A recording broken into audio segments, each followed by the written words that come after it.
مات فجأة والانترنت كامل تشعل. ناس كتبكي وناس كتدافع وناس أخرى بدات كتقول الرجل كان عنده حق ولهذا سكتوه. لكن وسط هاد الضجيج كامل كاين سؤال خطير بزاف: واش فعلا نظام الطيبات كان نظام صحي ولا كان مجرد وهم خطير قدر يغامر بحياة آلاف الناس؟ السلام عليكم ومرحبا بكم في فانتاي بودكاست.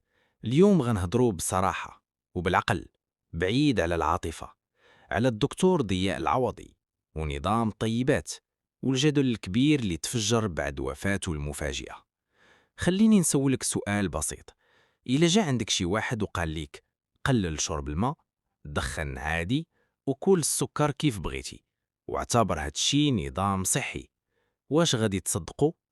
أكيد لا، حيث أي إنسان عاقل عارف باللي الماء ضروري والتدخين خطر والسكر الزائد كيدمر الجسم.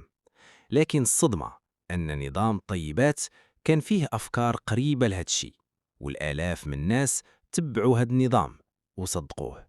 والمشكل الكبير أن بزاف من الناس ولاو كيآمنوا بالأشخاص أكثر من الأدلة العلمية. وهنا خاصنا نوقفوا شوية. في الدين وفي العلم كاينة قاعدة واضحة: الحق كيتعرف بالدليل ماشي بالأشخاص. يعني أي واحد مهما كان مشهور أو عنده متابعين خاص كلامه يكون عليه دليل، ماشي يقول ليك أنا الدليل على نفسي. هادشي ماشي علم، لأن العلم كيتبنى على دراسات وأبحاث وتجارب مثبتة، ماشي على التجارب الشخصية فقط. ورغم هادشي كاين ناس دابا ولاو كيرفضوا أي نقد لنظام الطيبات غير حيت صاحبه مات، وكأن الموت كيحول أي فكرة لحقيقة مقدسة. لا، بالعكس، الموت ما كيبدلش الحقائق. إلا كانت الفكرة خطيرة كتبقى خطيرة، وإلا كانت خاطئة كتبقى خاطئة. باش نبسطوا الموضوع أكتر، جسم الإنسان تقريبا أكتر من نصه ماء، والماء عنده دور خطير بزاف. كيحافظ على ضغط الدم، كيوازن الأملاح، وكيحافظ على نبض القلب. إلا نقصتي الماء بزاف، الصوديوم والبوتاسيوم كيختلوا، وهنا ممكن يبدا اضطراب خطير في القلب. أما التدخين فهنا أصلا ما كاين حتى نقاش، العالم كامل حسم الموضوع من سنين. التدخين سبب مباشر في أمراض القلب والرئة والسرطان. أما السكر الزائد فكيأثر على الأنسولين والضغط والالتهابات. يعني هاد الأمور العلم حسمها من زمان، وماشي محتاجة فيلسوف جديد يجي يقلبها.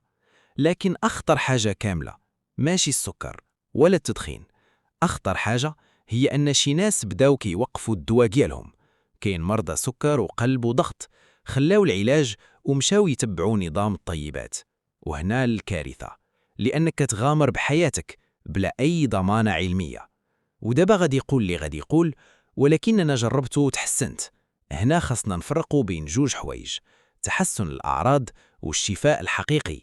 ممكن شي واحد يحس براسو حسن مؤقتا، ولكن هادشي ما كيعنيش أن الجسم بخير فعلا. حتى المخدرات كتخليك تحس بإحساس زوين في البداية، ولكن واش هادشي كيعني أنها مفيدة؟ أكيد لا. والمفاجأة الكبيرة أن التقارير الطبية اللي خرجت بعد وفاة الدكتور ضياء العوضي قالت باللي الوفاة كانت بسبب جلطة وسكتة قلبية مفاجئة. الأطباء قالوا كاين انسداد في الشريان التاجي، وهذا تسبب في توقف عضلة القلب. يعني التفسير الطبي واضح، وهذا الشيء خلى بزاف من الناس يطرحوا سؤال صادم: واش النظام اللي كان كيدافع عليه فعلا كان صحي ولا كان فيه مخاطر كبيرة؟ دابا مهم نفهموا نقطة مهمة: ماشي أي واحد كيعارض نظام الطيبات كيكره الدكتور. بالعكس، الإنسان نترحموا عليه وندعيو ليه، ولكن ما نقدسوش الأفكار ديالو، لأن تقديس الأشخاص كيقتل التفكير وكيخلي الناس تتبع أي حاجة بلا عقل. وفي النهاية أي نظام صحي خاصه يكون مبني على العلم والأبحاث ورأي الأطباء الحقيقيين، ماشي على فيديوهات ترند ولا كلام عاطفي. ودابا بغيت نسمع رأيكم، واش كتشوفوا باللي نظام الطيبات كان فعلا مفيد ولا كتعتبروه خطر على الناس؟ واش فعلا الناس ولات كتصدق أي مؤثر صحي بلا دليل؟ اكتبوا آرائكم في التعاليق، وما تنساوش لايك وسبسكرايب لقناة فانتاي بودكاست، حيت هنا كنهضروا بصراحة وكنقراو ما بين السطور. تهلاو في راسكم والسلام عليكم.